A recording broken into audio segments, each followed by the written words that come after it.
What are frame rates and why should we give about what they are? Frames per second, or FPS, refers to how many frames you can fit into 1 second of footage. So if a video is captured and played back at 24 frames per second, that means each second of the video shows 24 distinct still images. And I know you might be asking, but why does that matter? Well, I'll tell you, hypothetical aggressive viewer. To help figure out which frame rate is best for you, let's go ahead and go through a couple of the different frame rates that you might see in filmmaking. First off is our most common frame rate, 24 frames per second. The cinematic world settled on this standard pretty early on. Movies, with their desire to emulate real-life motion, chose to capture film at 24 frames per second, as this frame rate represents how our eyes actually mimic movement. 24 frames per second has and will continue to stand the test of time when it comes to cinematic filming. You see, when we see motion, we naturally see an automatic amount of motion blur with our eyes. Ideally, the rate that you're choosing in camera will mimic that motion as to try and create the most realistic process as you can for the viewer. If you choose a frame rate that's too high,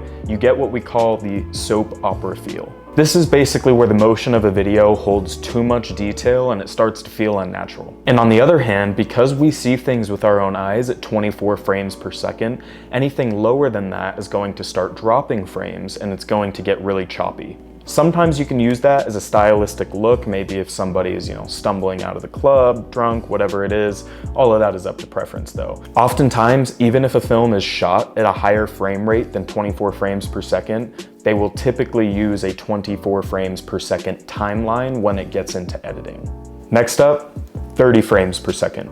Personally, I hate 30 frames per second. I don't think it does anything for you. You can't really slow down your footage. It's a little bit more unnatural than 24 frames per second, not quite as cinematic, and to me, it just really doesn't serve much of a purpose unless you particularly have to put it in a 30 or a 60 frames per second timeline. Or if you're doing something that might have a little bit more motion that you need to keep a little bit more detail, but you also don't need to slow it down. And next up, which is probably my most shot in frame rate, is 60 frames per second.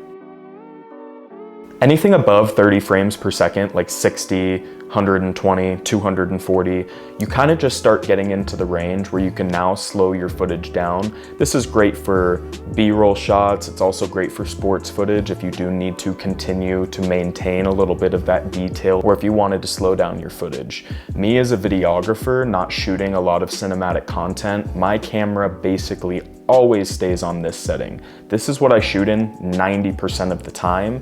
And again, as you start getting higher than 60 frames per second, like 120 and 240, it basically serves the same exact purpose as 60 frames per second would be serving, just at a higher extent. So instead of being able to slow your footage down 2 times, you can slow it down 4 times, 8 times, so on and so forth, depending on the quality of camera you have. Now, you always want to keep in mind that the thing that's creating the actual blur is not necessarily the frame rate, but the shutter speed. We won't go too much into shutter speed, but rule of thumb with shutter speed is that it's always 2 times the frame rate.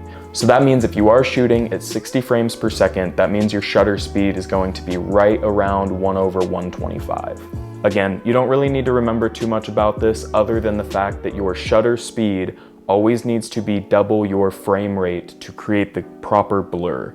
Does that make sense? So really guys, your frame rates are going to be dictated by motion. If you guys have any more questions about this stuff, please leave them in the comments below and consider subscribing, as it helps me to continue this channel and bring content like this to people like you. Thank you guys so much. I love you, and we will see you in the next one.